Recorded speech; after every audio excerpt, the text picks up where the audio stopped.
काँग्रेस नेते विजय वडेट्टीवारांनी अर्थसंकल्पावरनं राज्य सरकारला धारेवर धरलं. शिवभोजन थाळी, गुलाबी रिक्षा, सिलेंडर आणि आनंदाचा शिधा यासारख्या योजनांचा अर्थसंकल्पात समावेश नाही. सरकारनं गरज सोडो आणि वैद्य मरो अशी अवस्था जनतेची केली, असाही हल्लाबोल वडेट्टीवारांनी केला आहे. आपण सरकारमध्ये असतो तर लाडक्या बहिणींना 3,000 रुपये दिले असते, अशी प्रतिक्रिया आमदार आदित्य ठाकरे यांनी दिली आहे. अगोदर निधीमध्ये 46,000 कोटी रुपयांची तरतूद होती, आता ती 36,000 कोटी रुपये करण्यात आली आहे. जनतेला फसवणं हे भाजप आणि त्यांच्या मित्र पक्षांचं धोरण आहे, अशी टीका आदित्य ठाकरेंनी केली आहे. आमदार भास्कर जाधवांनी आज सभागृहात उपमुख्यमंत्री अजित पवारांना चिमटे काढलेत. आपण संघाच्या शाखेत गेलोय, नमस्ते सदावत्सले माहिती आहे, अजितदादा तुम्ही संघाच्या शाखेत गेला नाहीत, अशा शब्दात भास्कर जाधवांनी अजित पवारांना डिवचलं. सध्या अजितदादा बदललेत, कविता कार्याला लागलेत, असा टोला देखील त्यांनी लगावलाय.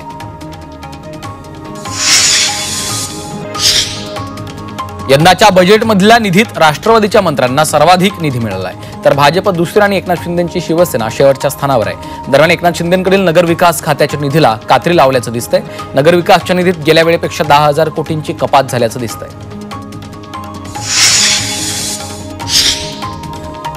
रायगड पालकमंत्री पदाचा नवा मुहूर्त जाहीर झालाय. रायगड पालकमंत्री पदाबाबत होळीपर्यंत निर्णय होणार असल्याचं सांगण्यात आलंय.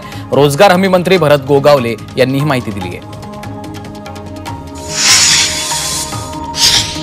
विरोधकांचा सन्मान म्हणून विरोधी पक्षनेतेपद द्या, अशी मागणी भास्कर जाधवांनी विधानसभेत केली आहे. संख्या कमी असताना अनेक ठिकाणी विरोधी पक्षनेतेपद दिल्याचे दाखले जाधवांनी दिलेत.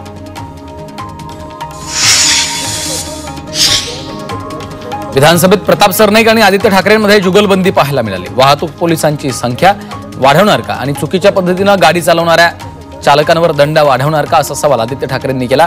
त्यावर उत्तर देताना ट्रक अँड ड्राईव्ह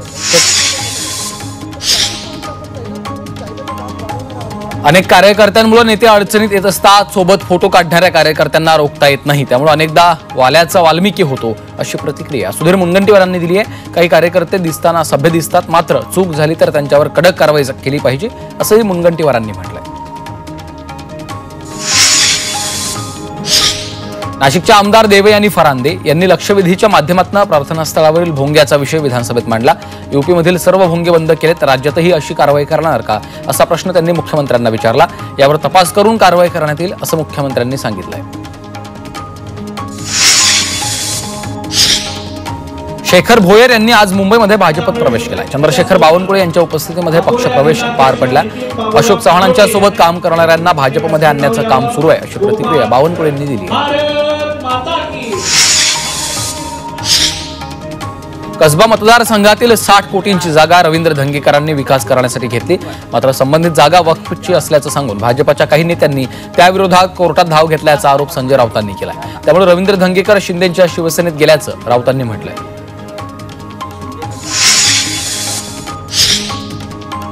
सर्व शासकीय आणि निमशासकीय कार्यालयामध्ये शंभूराजेंचा फोटो लावणं बंधनकारक आहे, करावं तसं GR काढावा, अशी मागणी अमोल मिटकरी यांनी केली आहे. तर संभाजी महाराजांचं तैलचित्र विधानभवन आणि मंत्रालयामध्ये लावावं, अशी मागणी देखील त्यांनी केली आहे. त्यासाठी अमोल मिटकरींनी विधानभवनाच्या पायऱ्यांवर आंदोलन केलंय.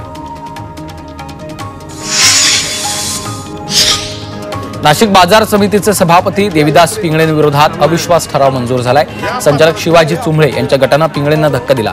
18 पैकी 15 संचालकांनी देविदास पिंगळेंविरोधात अविश्वास ठराव आणला होता. लवकरच बाजार समितीचा सभापती ठरवला जाणार आहे. ठाण्यातील कचरा प्रश्नावरून राष्ट्रवादीचे नेते आनंद परांजपे आक्रमक झालेत. 3 दिवसात तोडगा काढा, अन्यथा पालिकेसमोर कचरा टाकू, असा इशाराच परांजपेंनी दिलाय. कचऱ्याच्या ढिगाऱ्यामुळे ठाणेकर हैराण झालेत. या प्रश्नावरून भाजप पाठोपाठ राष्ट्रवादी आता आक्रमक झाली आहे. धनंजय मुंडे आल्यापासून खंडणी आणि खून प्रकरणं वाढली आहेत. यापूर्वी असं वातावरण नव्हतं, असा गंभीर आरोप मनोज जरांगेंनी मुंडेंवर केला. मुंडेंनी अनेक FIR दडपले, त्यांना संतोष देशमुख हत्येमध्ये आरोपी करा, अशी मागणी देखील जरांगेंनी केली आहे.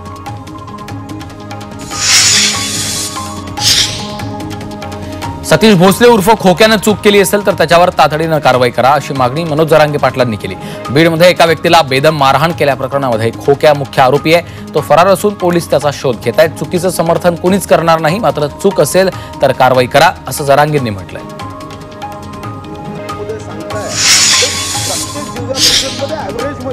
विधान भवनातील कर्मचारी तुटवड्यावरनं भाजप आमदार सुधीर मुनगंटीवारांनी विधानसभा अध्यक्षांना घरचा आहेर दिला। एकीकडे विधान भवन चकाचक करतायत, मात्र कर्मचारी भरायला हवेत ते भरत नाहीत असं म्हणत त्यांनी विधानसभा अध्यक्ष राहुल नार्वेकरांना प्रश्न केला।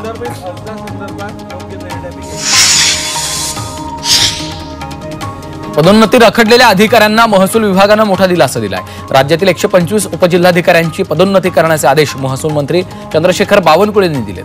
गेल्या 8 वर्षांपासून प्रशासकीय अधिकाऱ्यांची पदोन्नती रखडली होती। तसंच 80 अतिरिक्त जिल्हाधिकाऱ्यांची पदं निर्माण करण्याचा देखील निर्णय घेण्यात आला।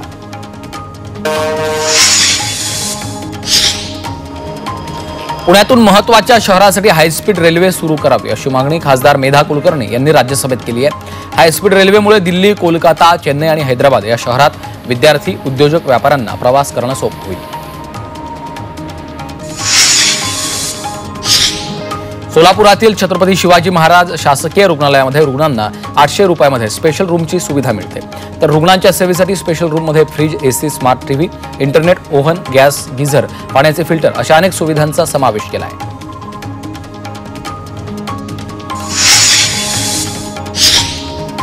पुणे विद्यापीठाच्या सेट परीक्षेतनं एसबीसी आरक्षण काढण्यात आलं। सेट परीक्षेसाठी ऑनलाईन अर्ज भरण्याची प्रक्रिया सध्या सुरू आहे। एसबीसीचं आरक्षण नसल्यानं विद्यार्थ्यांनी नाराजी व्यक्त केली आहे।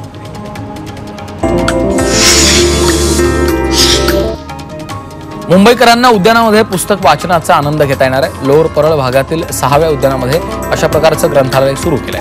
मुंबई पालिकेनं काही उद्यानांमध्ये ग्रंथालय सुरू केली आहेत। इथं फक्त ज्येष्ठांसह लहान मुलं आणि कॉलेजमधल्या तरुणांसाठी इथं पुस्तक आहेत।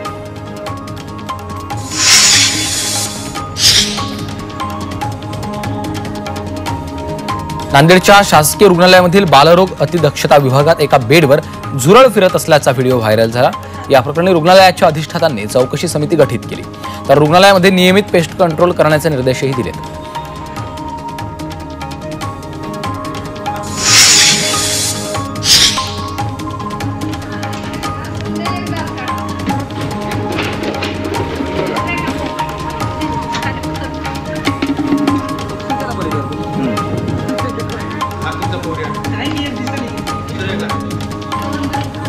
नांदेडमध्ये मार्च महिन्यातच भीषण पाणी टंचाई निर्माण झाली आहे। तसंच विहिरीनं देखील तळ गाठलेत, त्यामुळे पाण्यासाठी नागरिकांना भटकंती करावी लागते। त्यासाठी तत्काळ टँकर सुरू करावेत अशी मागणी ग्रामस्थांनी केली आहे।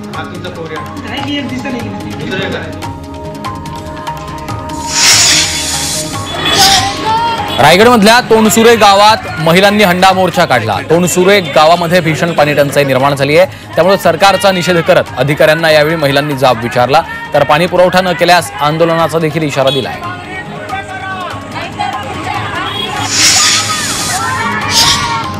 ठाणे शहरात ठिकठिकाणी कचऱ्याचं साम्राज्य पसरलंय। सीपी तलाव डम्पिंग ग्राउंड बंद असल्यानं कचरा उचलला जात नाहीये, त्यामुळे भाजपनं बोंबाबोंब आंदोलन केलंय। दरम्यान कचरा हटवला नाही तर पालिकेच्या गेटसमोर कचरा टाकण्याचा इशारा भाजपनं दिला आहे।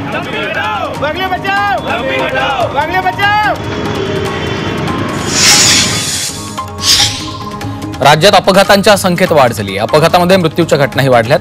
2024 मध्ये 36,084 अपघाताच्या घटनांची नोंद झाली आहे, त्यामध्ये 15,335 जणांचा मृत्यू झाला आहे।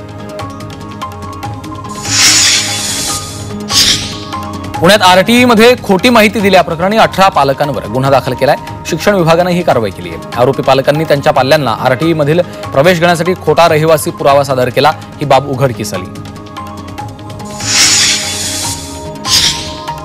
गोंदियातील देवरी राष्ट्रीय महामार्गावर गुटखा आणि पान मसाला जप्त करण्यात आला। नाकाबंदी दरम्यान पोलिसांनी कारवाई केली आहे। पोलिसांनी कारवाईमधून 14 लाखांहून अधिकचा गुटखा आणि पान मसाल्यासह एक ट्रक असा 46 लाखांचा मुद्देमाल जप्त केला। या प्रकरणी पोलिसांनी 2 जणांना ताब्यात घेतलंय।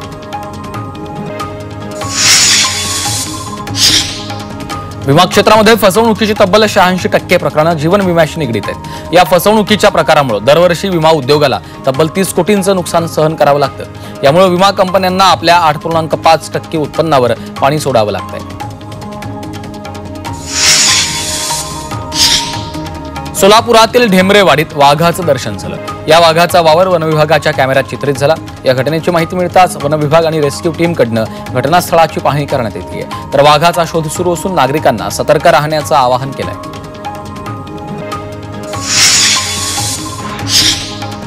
सोलापूर जिल्ह्यात पशुगणनेचं 85% काम पूर्ण झालं। आता केंद्र सरकारनं 31 मार्चपर्यंत मुदतवाढ दिली आहे, त्यामुळे पशुगणना अंतिम टप्प्यात आली आहे। पशुगणनेची आकडेवारी पाहता सोलापूर जिल्ह्यात गायींची संख्या अधिक आहे।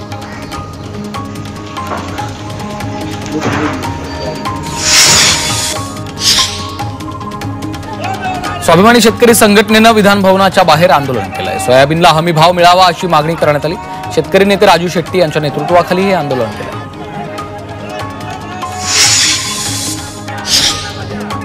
पेण तालुक्यातील हेटवणे धरणाच्या परिसरात नागरिकांनी आंदोलन केलंय। हेटवणे धरणाचं पाणी पिण्यासाठी आणि सिंचनासाठी मिळावं यासाठी आंदोलन करण्यात आलं। प्रशासनानं याकडे लक्ष द्यावं अशी मागणी नागरिकांनी केली आहे।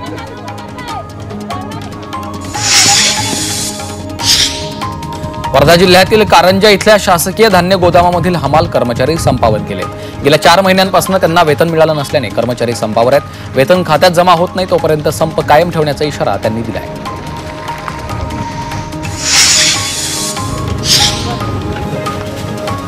कल्याणमध्ये निर्माणाधीन इमारतीच्या पहिल्या माळ्यावरील पार्किंगचा स्लॅब कोसळला। पार्किंगच्या स्लॅबचं काम सुरू असतानाच दुर्घटना घडली। या दुर्घटनेत 4 ते 5 मजूर जखमी आहेत। कल्याणच्या खडकपाडा परिसरातली ही धक्कादायक घटना आहे। 2 दुचाकी चोरट्यांना पोलिसांनी सांगलीच्या मिरजमध्ये बेड्या ठोकल्यात। त्यांच्याकडनं 2 लाख किमतीच्या 6 दुचाक्या जप्त केल्यात। चोरीच्या दुचाक्यांची विक्री केल्याची कबुली चोरट्यांनी दिली आहे।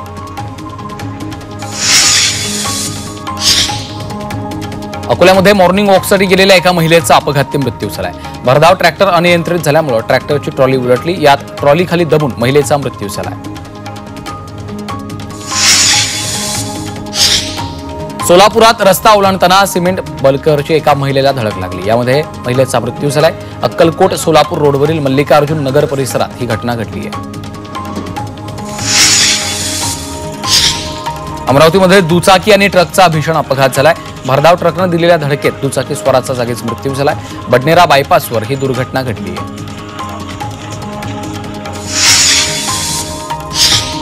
यवतमाळमधील मनदेव परिसरात एका महिलेला देशी पिस्तूल बाळगल्याप्रकरणी अटक करण्यात आली आहे। तर या महिलेवर यापूर्वीच खुनाचा गुन्हा दाखल आहे। या महिलेकडे आढळलेलं पिस्तूल खुनातील मृताचं असल्याचा संशय पोलिसांनी व्यक्त केला आहे।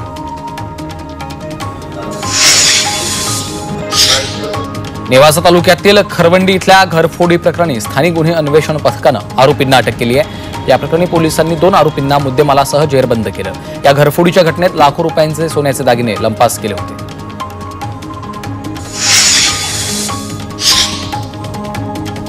जळगावातील एक शेतकरी आणि संभाजीनगरातील एक तरुण अशा दोघांची 26 लाखांची फसवणूक झाली। शासकीय नोकरीच्या आमिषातून या दोघांची फसवणूक करण्यात आली। या प्रकरणी फसवणूक करणाऱ्या 2 जणांना अटक केली आहे।